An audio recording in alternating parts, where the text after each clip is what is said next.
చూడండి. లెక్చరర్ వచ్చి అపాలజీ చెప్పేదాకా నేను కూర్చోను. ఎవరో ఏదో అన్నారట, లెక్చరర్ వచ్చి అపాలజీ చెప్పాలంటున్నాడు కదా సునీల్. కామెడీ.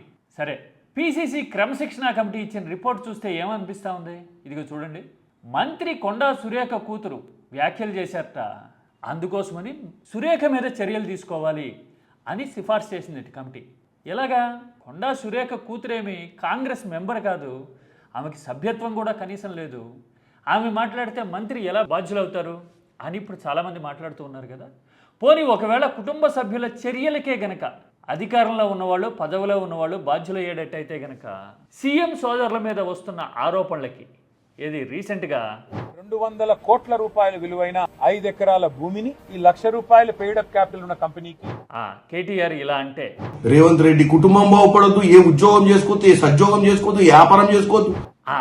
ఎంపీ కిరణ్ ఏమో బాగుపడొద్దా రేవంత్ కుటుంబ సభ్యులు అని. అవును, నిజమే, ఆ ఆరోపణలు కరెక్టే అన్నట్టుగా మాట్లాడారు కదా. మరి ఇలాంటి ఆరోపణలకి ఎవరి మీద చర్యలు తీసుకోవాలి అని అడుగుతూ ఉన్నారు కదా. పైగా చిన్నారెడ్డి మీద కూడా యాక్షన్ ఉండాలి అని రిపోర్ట్ ఇచ్చింది క్రమశిక్షణ కమిటీ. విత్ ఇన్ నో టైం అన్నట్టుగా 3-4 రోజుల్లోనే. అంటే ముందుగానే ఫిక్స్ అయ్యి చాలా వేగంగా పావులు కదుపుతున్నారా అనే ఫీలింగ్ ఒరిజినల్ కాంగ్రెస్ నాయకులకి వచ్చే పరిస్థితి ఉంది కదా. ఎందుకని?